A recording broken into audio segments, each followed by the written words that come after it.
Hello, everyone. A very good morning to all of you. Welcome to this exclusive discussion on Decoding Budget 2025.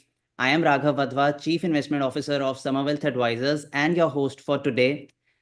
In this session, we will deep dive into the key highlights of the Indian budget that came yesterday and analyze its impact on various sectors and discuss how will it impact the economy on the macro level. To help us break down these developments, I am joined by Mr. Abhishek Banerjee, the founder of Lotusdew, with an experience of more than a decade in asset allocation, quantitative investments, and as a market strategist. With his extensive expertise in financial markets, Abhishek will share valuable insights on how should investors position themselves post-budget. Over the next 1 hour, we will cover crucial budget highlights, their impact on the markets, sectors that may benefit, and how, as investors, should adjust their portfolio to align with their broader framework. And of course, we'll be taking a few questions as well at the end. So stay tuned and drop in some messages on the chat if you have any questions. A very warm welcome to the Small Case YouTube Live. And what are your first reactions on the yesterday's budget? Good, neutral, bad? How would you rate that? I think it's really good because suddenly you have 1 lakh crore of additional spending possibility, and over the next year, which is going to be excellent. But more importantly, I think we have to look at a few of the things that people have probably mispriced in the budget yesterday. For example, one of the criticism that we noticed was they have not increased the capex limits, which was almost the same. We'll go into the detail, but on a broader level, what has happened in the last year is that they did not actually spend the allocated budget in the year because of elections. So from what they have spent to what is budgeted, there is actually a pretty large jump. So I think that is slightly mispriced, but we'll go into details like this. But to your question, I think it's a very good budget for markets, and people should be extremely bullish about it going forward. Great. Makes a lot of sense. So Abhishek ji, no income tax till income of rupees 12 lakhs per annum. How do you think this will change and will influence consumer spending and savings behavior among the middle class? And a connected question to this is, do you think the consumption theme or the consumption stocks can be the flavor of the year? So I think those are very important questions. Thanks for asking, Raghav. But the people who will benefit most from this kind of tax, foregone by the government is the starting professionals, right? People who make up to 12 lakhs. For a little more experienced professionals, people who are making 20, 25, 30, 40 lakhs, for them, their net inflow into the bank account is an additional about roughly 10,000. So I think that will get quickly spent in essentially leisure, hospitality, or travel, maybe even a bit of consumer discretion in terms of clothes and fashion.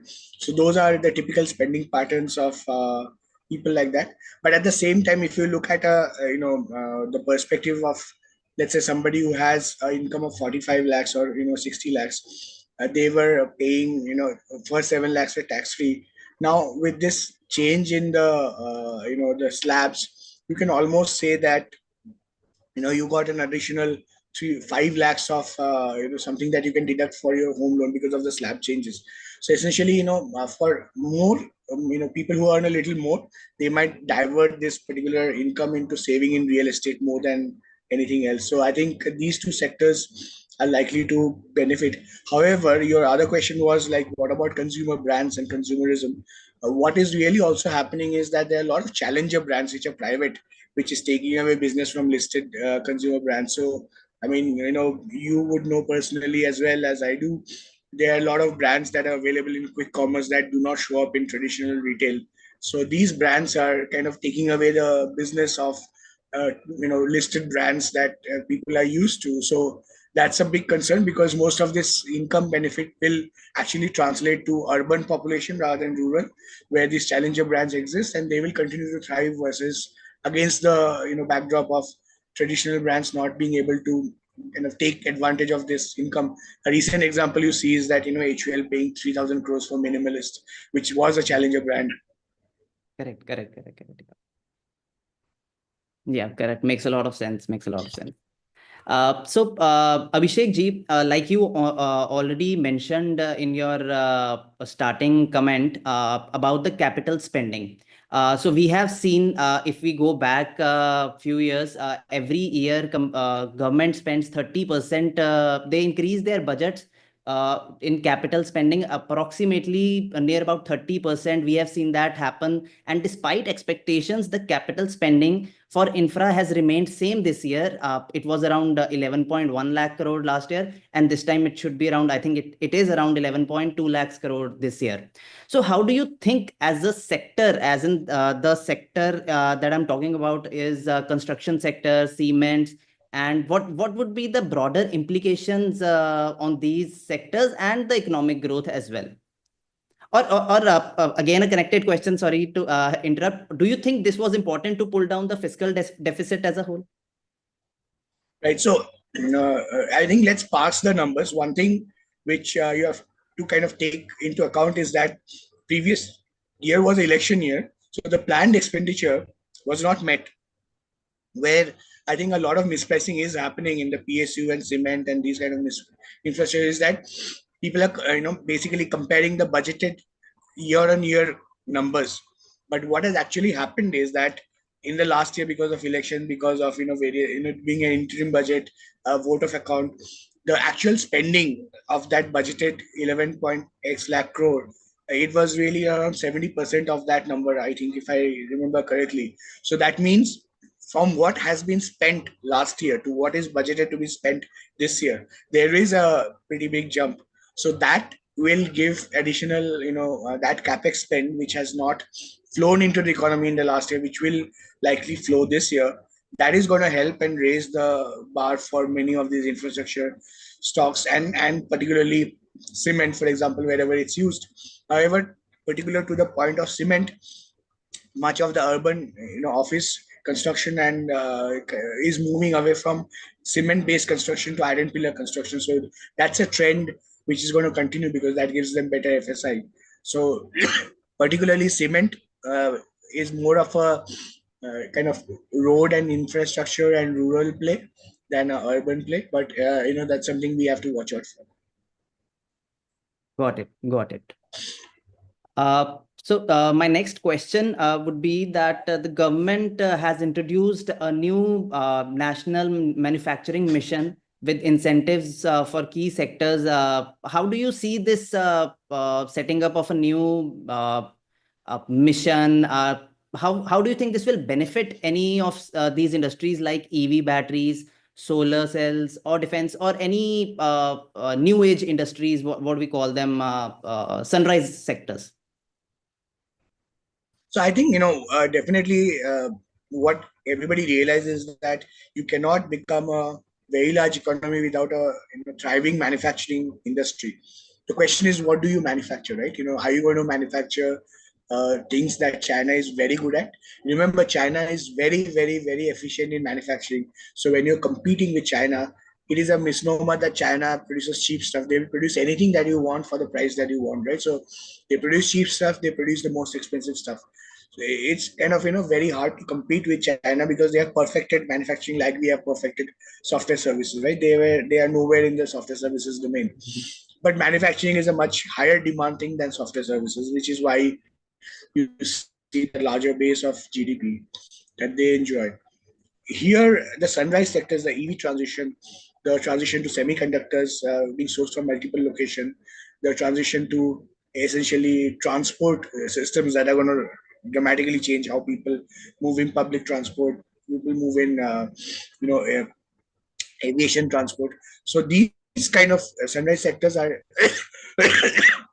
these kind of sunrise sectors are important, and therefore these sectors are likely going to benefit versus the Chinese dominance. However, to my mind, from a manufacturing mission, this only indicates that government wants to put a lot of effort in growing the manufacturing base. So any capex led industry which helps in fulfilling the government mission will already find path of least resistance. So I would be looking out for small cap where tiny companies that can benefit from these kind of manufacturing capex spend.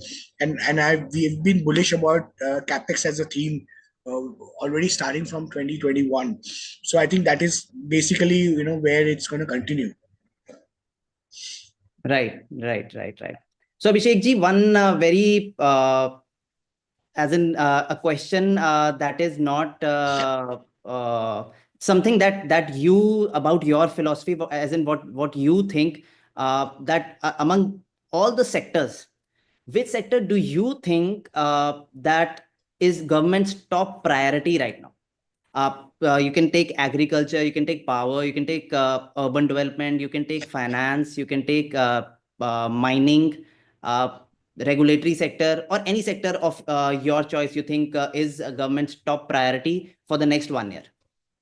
So, I mean, my logic is that with the removal of this, tax slab, basically about 1 crore people have dropped out from the tax net, right? So, from a financial inclusion point of view, that's not the direction that you should go for, because these were in the tax net, so they had regular interaction with the systems, which meant that they are more included financially. So, I think where we are heading with this is that, and rightly so, the government has pointed out more financial inclusion. So what we have to understand is wherever we pay more tax, that tax money goes to people who will consume things that you can invest in as a company that manufactures, right? So either you get a tax benefit, or if you're paying more tax, you have to invest more.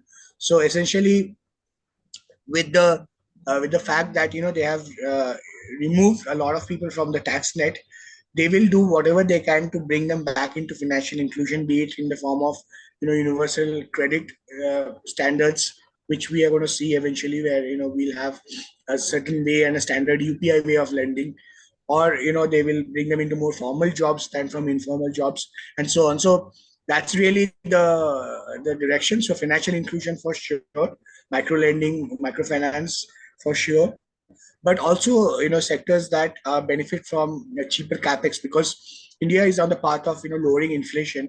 Coming back to your question about fiscal deficit and how that plays out, fiscal deficit target the government is going to meet, and that will basically lower inflation, give more headroom for lowering of interest rate. That basically makes it better for people who want to borrow, makes borrowing cheaper, and hence that can essentially help companies to lever up at a cheaper cost. So what we really need to kind of think about is an over 5, 10, 15, 20 year horizon. Inflation is on a downward trajectory in India. Staples are going to be cheaper. You can buy more levered company than you were previously you found safe. So leverage will be your friend in the next 20 years. And at the same time, companies who can borrow cheaply and deploy that efficiently in capex are likely to win. Okay, so can we conclude that financial sector and capex driven sector are your favorite sectors as well? Certainly, I think while we run sector neutral strategies mostly, but this is the tilt that I would prefer.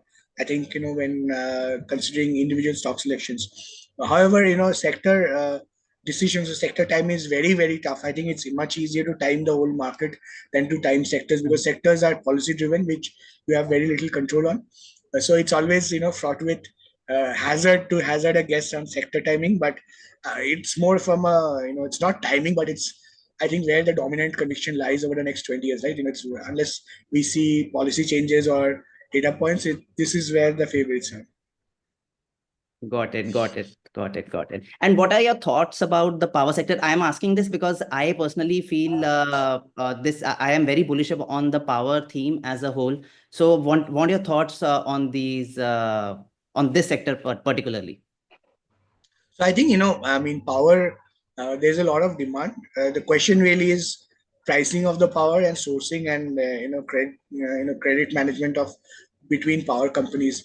So I mean, I'm definitely, I think, in a economy like India, I'm generally bullish about all sectors, right, including power.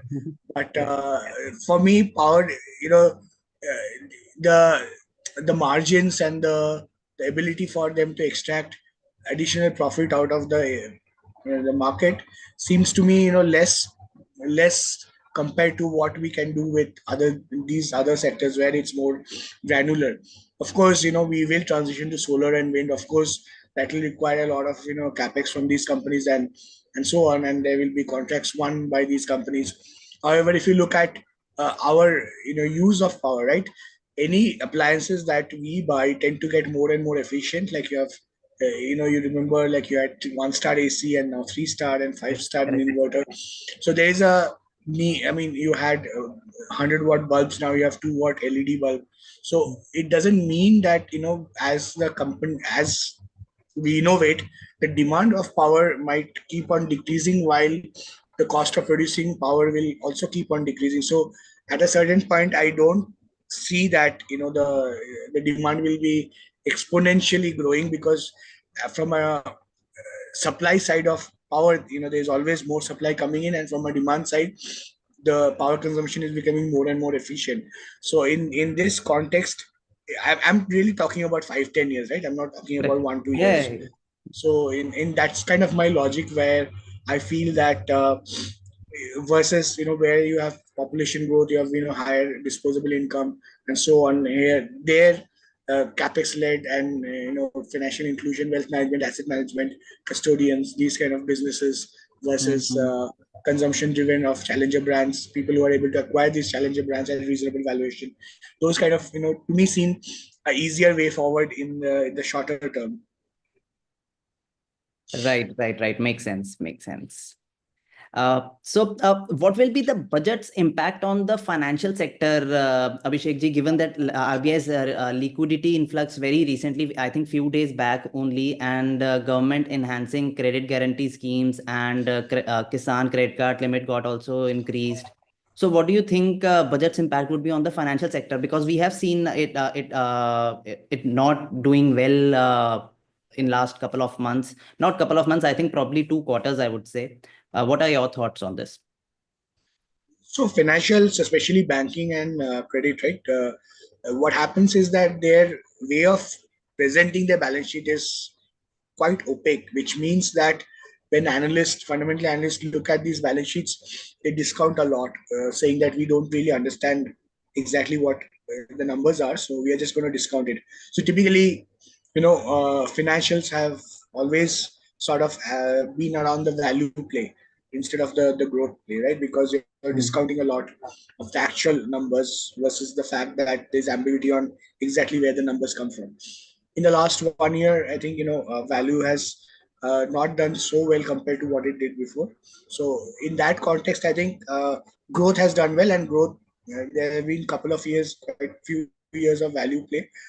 To that extent, the value beta is going to drag down financials. So there might be select pockets of financials where there is a high operating leverage, which is where it's a service like the asset manager, broker, custodian. These kind of businesses might still be able to do better, but traditional lending based businesses in the broad deposit franchise, they have this problem that they will be dragged down by value beta if growth, which I think will do better than value in the short term, because of possibility of lower interest rate, which supports higher capex spend and higher PE and so on.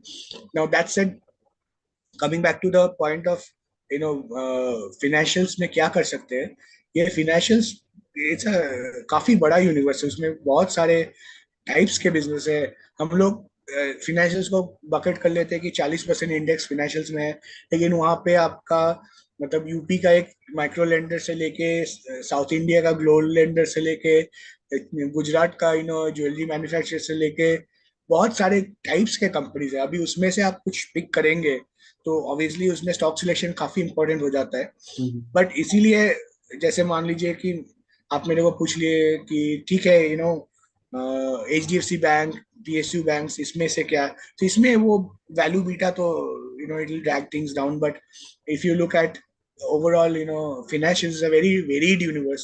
वहां से आप कुछ भी pick करेंगे तो stock selection के ऊपर depend करेगा. Right, so RBI का meeting है next week, so there is expectation that they would cut rates. uh, I Correct. don't personally think that they are going to cut rates, because this drop in tax, right, is going to be inflationary in nature. People will spend more. So in the backdrop of that, the hands of RBI might be tight, but ऐसा भी हो सकता है कि the government is coming more synchronized, that lower interest rates, more tax in the hands of people would eventually lead to better consumption, better GDP numbers. If they're able to synchronize that, then that might be good. But my base expectation is that RBI is not cutting rates next week. But who knows? Okay. That is correct, Abhishek ji. So let's suppose if RBI does not cut any rate, do you think that is going to impact adversely to the markets, or will it be again no event for it? So I think next week is quite important. Firstly, um, you have the total detailed income tax bill that will be introduced, where we'll have to see what kind of changes Yeah. it brings in. Second is the fact that it's not settled yet what the BRICS countries want to do with their challenger currency, which is very very important for us in the short term, like 1 2 year time frame. And I'll come back to this point. But from a standpoint of what is going to happen next week if RBI does not cut rates, I believe it will be a small reaction, if at all any, because I don't think it will be a large reaction currently, because people are more focused on these capex numbers, on the additional spend, than 0.25 basis percent or 25 basis point rate cut. So my guess is that, of course, people would like to see a rate cut, because that has we have trained ourselves in the last 15 years that central banks cutting rates is good for equity and central banks raising rate is bad for equity. Might not always be the case, right? Because if you go back 20, 30, 40, 50 years, there have been different regimes. But this is what we have been trained to do in the last 15 years. So, but in the case of RBI, I don't think the reaction will be that much. Okay, got it. I also want to touch upon insurance sector, Abhishek ji. For government ने foreign direct investments का threshold बढ़ा दिया है. So do you think it will lead to more of competition for domestic companies, and how do you think this market going forward? हाँ नहीं, insurance का जो FDI limit बढ़ाया है, so essentially I do not see that the foreign insurers have a lot of competitive advantage in India, because in India it is all about penetration, inclusion, CAC at the lowest possible cost, right? And that is where the edge is of any business as of now in India. Ki there are many customers that are available, but it's very hard to reach those customers. How much money do you want to spend to acquire that customer, right? That is the game, basically. And here, unless foreign insurer comes and creates like a very good sales channel with these tertiary, let's say hypothetically JP Morgan ties up with India Post Bank to offer insurance, right? As a hypothetical example, that's Right. game. But just some foreign insurer, UBS coming and setting up a insurance arm in India, I don't know that it will be a big threat to existing incumbents, because they are better entrenched and so on. So it's really like, what do you do with the infrastructure that India Post has, that railway has, that these kind of large PSUs have, and how do they have the licenses, they can build the tech. India is good in tech, and the younger management is going to professionalize those businesses, right? Gone are the days where you see the average administration, be it in IS cadre or in IPS cadre, there's definitely less corruption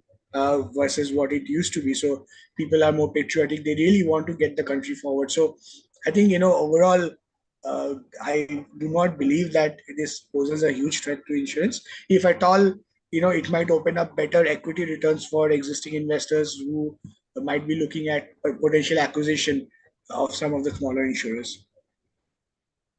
Right, Abhishek ji, right. So Abhishek ji, I am taking you back to something related to power only. Like we know that US has exited the Paris Agreement with Trump's focus on non-renewable sources of energy more. Do you think there is any strategy shift in India as well from renewable to non-renewable sources, or do you think India will continue pushing green energy and not, have any strategy? No, because see, having said that, I want to, as in, talk about that India's domestic demand is huge in power. So, what do you think? Do we need green energy as in India itself?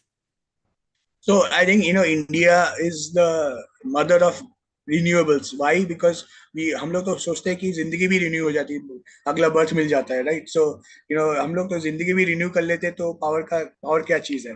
So in that context, I would say that India as a society, right? We believe in renewable and repair and reuse. So in that Right. context, it doesn't matter what the rest of the world does, right? The sentiment in Indian society is that we should renew. We should, go for sustainable sources of energy, sustainable sources. So it's ingrained much more deeply in our society than policy decisions. So I don't think it matters at all what US does, whether they go for renewals or non-renewals. I would point out that nuclear fusion is coming to head, where actually you might be able to get renewable sources from nuclear fusion as well. Correct. But the point is that whether that happens or not happens, India as a society and as a political mindset will continue to go towards renewables, and other countries who do not want to do this will be left behind, because at a certain point in time, जब शेर बूढ़ा हो जाता है तो कोई और बन जाता है ना दल का सरदार. So there is room for other parties who think differently to kind of come in. But as of now, I think the biggest threat is the BRICS currency and how that interplay happens, because that will have a pretty large impact on what happens with Indian equity markets and Indian businesses in general. So whenever, yeah, so I mean, as just to elaborate a little more, unless you have a different question, maybe. No, no, please, please, please. I basically asked this because a lot of investors in India I know, invested in green energy, and if you add on it, it will be beneficial for them. Yeah, so India, the BRICS nation, there's about 180 countries who want to establish their currency, right? Uh, and That's a big threat, because most of the global business can be handled among these current countries, where they can do business with each other. And US obviously doesn't want that, right? So US is going to do everything that it can in its power to stop that. And the way they have positioned themselves is that, well, if you launch your own currency, we are going to put 100% tariffs on your goods and services. So we have seen this playbook before, where when Trump came in last time, he did put there's a $500 billion trade deficit that was there between China and US, which means China was exporting $500 more than what US was exporting to China. What Trump did was he put tariffs where about $50 billion worth of tariffs was 50%, and then there were few about $100 billion was kind of 20%. So what happens in that case is that, let's say you have X amount of dollars, which is your trade deficit. That trade deficit is because of the valuation of your local currency. So when जैसे आपका वो tariff आ जाएगा, Indian rupee और weekend हो जाएगा. Indian rupee weekend होने अच्छी बात है for equity investors and for Indian general. ये प्रॉब्लम उन्हीं का होता है जो अपने बच्चे को बाहर भेजना चाहते हैं फॉर स्टडीज, या फिर वेकेशन में जाते हैं. उन लोगों को प्रॉब्लम होता है. बाकी जो मान लीजिए प्रोफेशनल्स है, जो सैलरी प्रोफेशनल्स है, उनका jobs, if they're linked to exports, it is always better for them to kind of earn in dollar and get paid in rupee, because the companies can maintain higher margin and therefore they can get better raises, better salaries. इस बार तो FM ने ही हम सबको raise दे दिया 10-10%. But अभी companies का बारी है. सो that is clear indication कि government is doing. Private companies should also come in the gap that private companies should fill on capex as well. Correct. But Yeah. that said, what will happen now is that ये जो अपना BRICS country है, there are two pathways forward, right? एक, what they can not do that currency till Trump is in power, but currency तो पक्का होना है, वो तो होगा ही होगा ब्रिक्स करेंसी. मतलब ये मान लीजिए कि एक ऐसा हो जाए कि ठीक है, let's not bother, Trump is he might actually cause disruption, so let's delay that. Or my base case is they will not delay it, right? They will say, we're going to do it, you do what you want. And that basically means is that the local currencies like Indian rupee might depreciate to 110 levels, right from 85, uh, which is kind of puts us. If you look at Japanese yen, it's already at 160. I used to look at Japanese yen at 105 even 10 years ago. So it is 50% Correct. depreciation of the currency. So is with Indian rupees, right?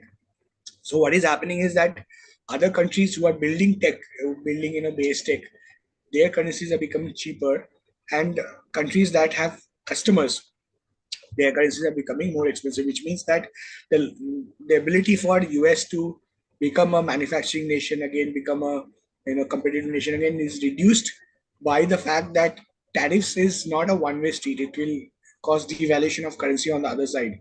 So because of these dynamics, I really think that US will have to do something dramatic, and they're talking about it to abolish income tax completely. I think he got influenced by Saudi Arabia. So, basically, what that means is that, if that were to happen, those are the kind of things that counterbalances this tariff. So, my view of the world is that BRICS currency will come in maybe 1 2 year. Tariffs will be priced in before that, and income tax will be abolished, which will counterbalance everything. And there'll be volatility, but global business volume and everything else will remain the same. Understood, understood. Thank you for these detailed insights, Abhishek ji. One more question about the budget. The fiscal deficit 4.4% is the target. Do you think this is realistic? And if yes, then what are the challenges and what challenges do you think we might face in achieving it?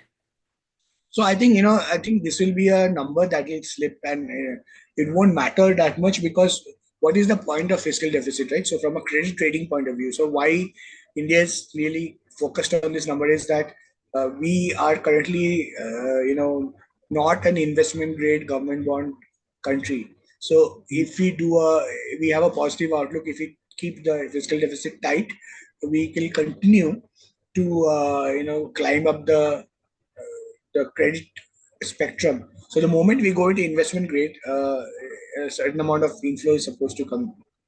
Our bonds have been included in JP Morgan Global Bond Index, that creates inflow. The changing weight in MSCI creates inflow. So these kind of numbers do help. However, like as I said, that because Indian rupee is going to depreciate because of these dynamics, slipping a little bit on fiscal deficit, which usually would be kind of weakening for the currency, will be kind of factored in. So it's not a very important number in the next 12 months for us to focus on, is kind of where I'm going with this. So yes, it's a number, but the government probably will deliver, but it's not so much important for us from an equity investor point of view. It's more important for a bond investor who is going to look at this number versus where the credit rating agencies are going with it, and so on. All right, all right, all right. Got it, Abhishek ji. Now I will take few questions from the viewers from our YouTube chat. One user is asking, Abhishek ji, will consumption sector actually benefit due to the tax cut, or is it just a perception thing by the government?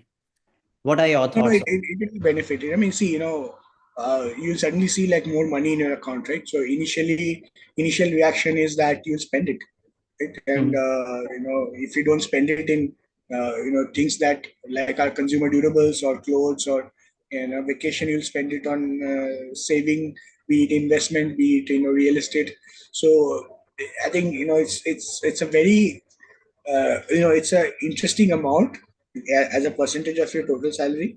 So I think just saving and consumption both will go up, because saving in India is still a consumer discretion. मतलब पहले हम लोग खर्चा करते फिर save करते, right? So that Correct, is correct. common, which means that whatever is left over, either you spend it on something which you want or you save it. Like so, therefore, it will benefit. The question is more importantly, the answer is whether it will benefit listed markets, right? Which I think not as much because of these challenger brands, because of this, people are bored of existing brands. One of the reason why we see a lot of people interested in small case is that it's just different from what मतलब वो चाचा ने बोला था कि ये mutual fund में डाल दीजिए तो डाल दिया but this is more personal, this is more customized. So people like this much more compared to traditional. Same with other forms of consumption, right? People are bored of buying the same toothpaste, same eating the same biscuits. They want to see a different packaging, different brand, and they're supporting those brands and packaging. Correct, correct, correct. I absolutely agree with your point. And if I may add on this, like Honorable FM said, the government will forgo 100 lakh crore rupees of 1 lakh. revenue. Yeah, for 1 year. So, which is that amount they leave behind in our pockets, and we are the ones who are going to choose whether to spend it or invest it, invest in the markets or save it or consume it.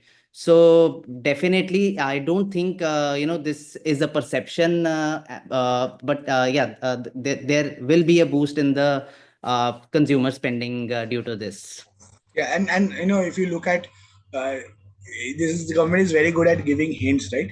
Never in the history of any budget have them force the market to open on a Saturday to present a budget, right? Why? And if I were to guess why they did that, it was basically to let the retail domestic investors get in before others figure it out, right? So kind of, and for those who have not figured it out, next week we'll see how it pans out. Correct, correct, correct, correct. So next question is from Fun and Learn Adventure. Okay. At what conditions the FIIs might return to the Indian stock market?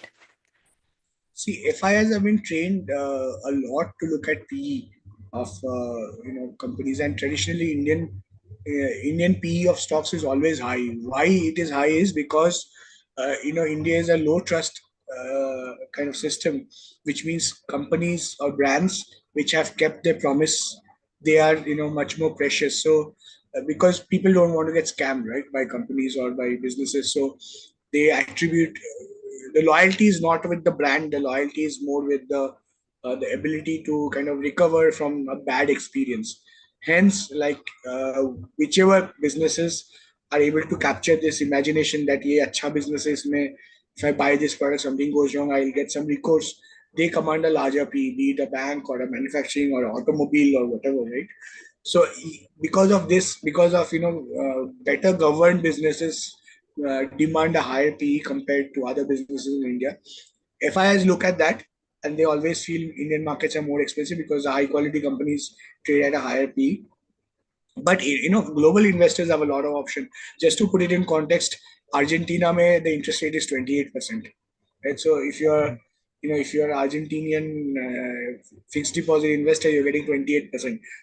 Life 28% mil That's raha but that's not exactly even enough because the inflation is very high, 50%. So correct.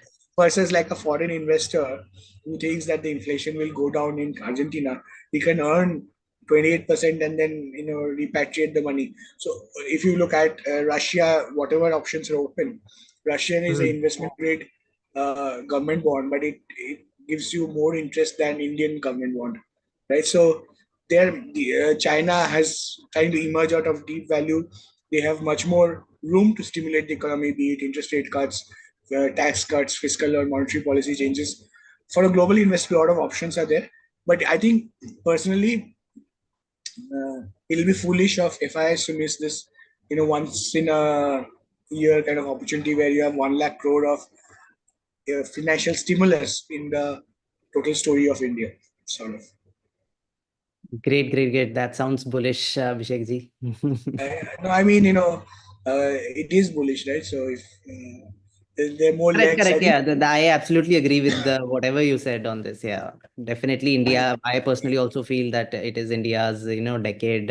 Even if, there are times when markets correct 10, 20%, then the investor confidence does get a little wavery. But if you look at the broader picture, India is well poised to be, where it wants to be.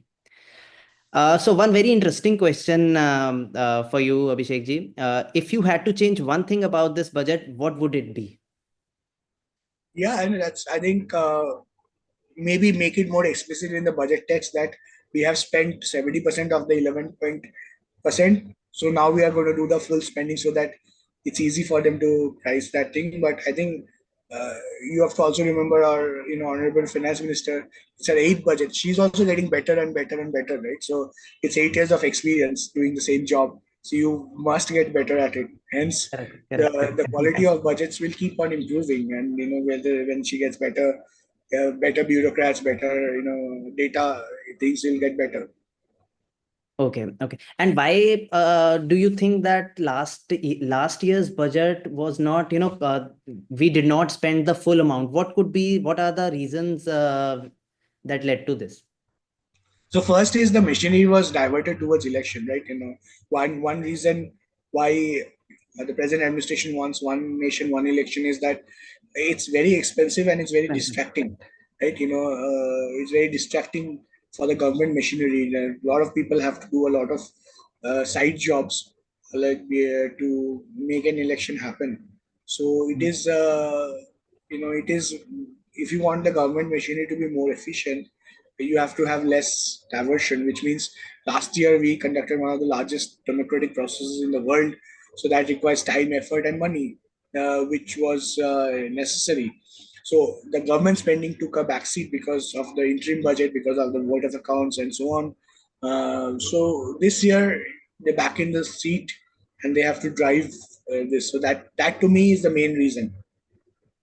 All right, all right, all right, all right.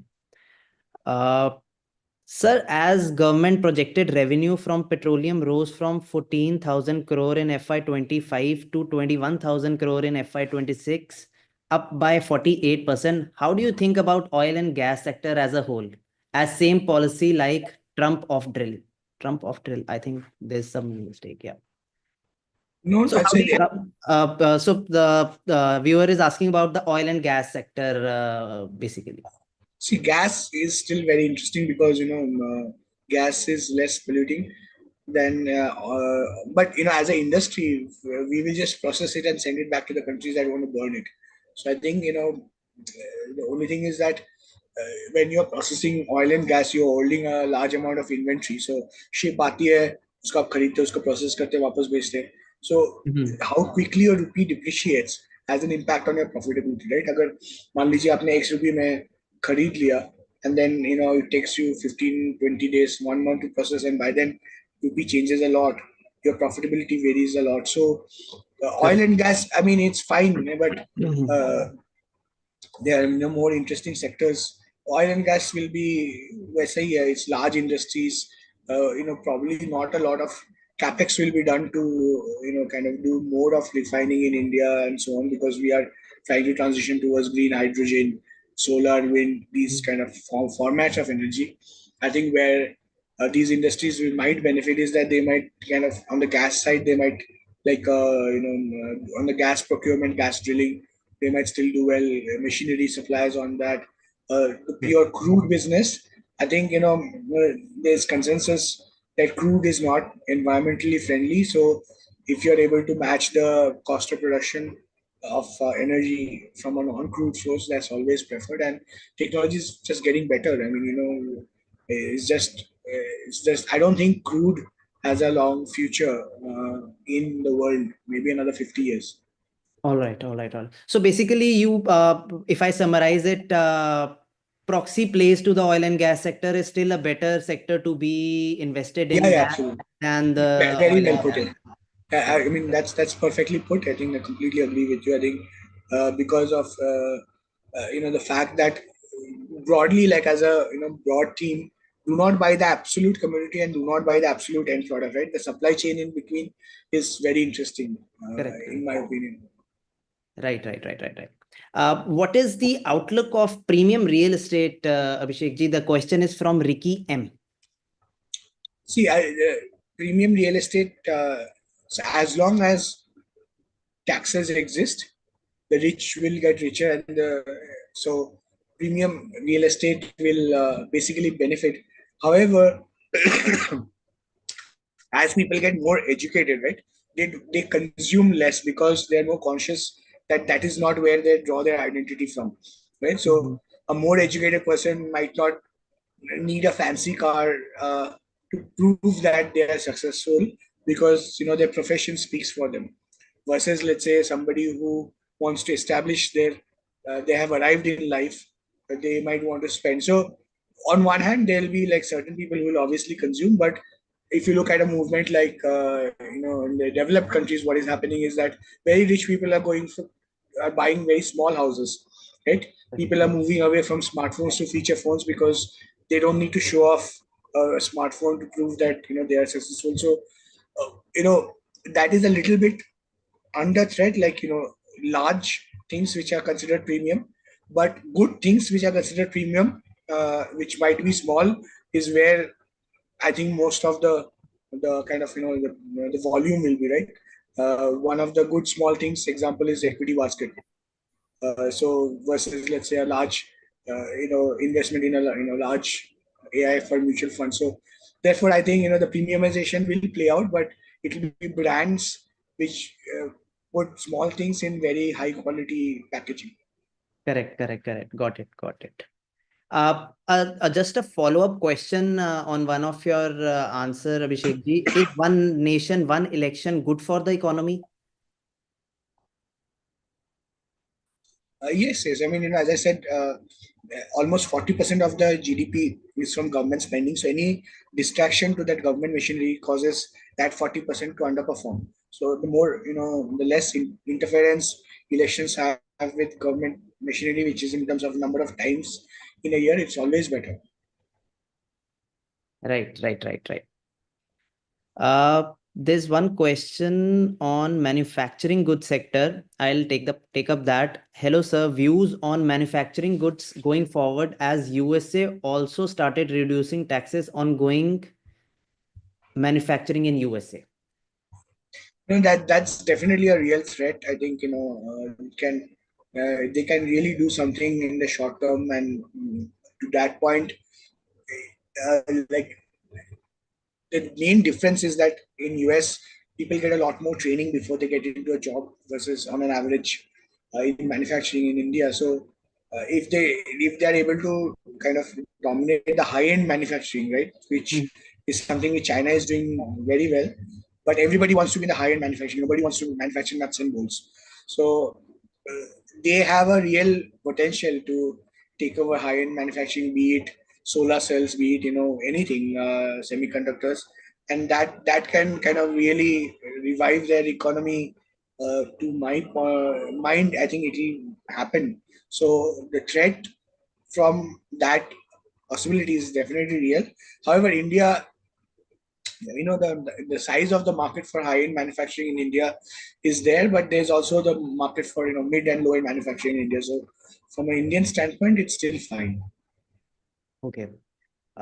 So we are running out of time. I will also take one question. This is related to power. Mr. Shrikant is asking, the power evacuation system is poor in India. Do you think this is being addressed? Well, I mean, right now it is very difficult to address. Lot of leakages do happen, but at the same time, we need to make sure that there might be newer technologies that we don't foresee right now. Let's say microwave power transmission, which can block these kind of things. So as of now, we just have to go with it. Right, right, right. That brings us to the end of this insightful discussion on Budget 2025. A huge thank you to Mr. Abhishek Banerjee for sharing his perspective and helping us decode the key takeaways of the budget. And any closing comments, Abhishek ji? No, no, I appreciate a lot. These were very, thoughtful questions. Thanks a lot for asking. I would also be, because you're also managing money for others. I wanted to know your point of view on power, because that was a sector that we discussed in detail? What do you think will? See, I am like I said, I am very positive on power and green energy as a whole. Not just green energy. I would say the power requirement of India is increasing so much. There is so much demand and there is so less of supply. I think a lot, and we have been seeing it in the results of few companies from, let's say, transformer companies. We can see, I think power is the only sector where I have seen very recently mid cap company becoming a large cap company. So I think, and a lot of small cap companies becoming a mid cap company. So I still feel there's a lot from wires and cables. All of this is power, power and power proxies. So I do feel there's lot coming in this sector. A lot of wealth is still to be created in this sector. Uh, Going forward also, I feel a lot of small and mid cap names which are into capital, which are actually capital goods players, but in you can call them proxy plays to the power sector, will be from small, they would become mid. And it's also about execution also. The Like you said, the margins are less, but it's about it. If we can play it on the sales front, the scale is important here. Margins will slowly and gradually improve, but I think the demand is so high that everyone is trying to take a piece of it. So I am very positive about that. Interesting points of view. No, thanks for sharing that. But yeah, we'll see. Sure. Yes. And thank you, everyone who joined us today. And that's it for today. And thank you, Abhishek ji. And Thank thank you you. from the small case team. Thank you from the Somerville team. And thank you from the Lotusdew team to all the viewers today. Thank you very much. Thanks for hosting us.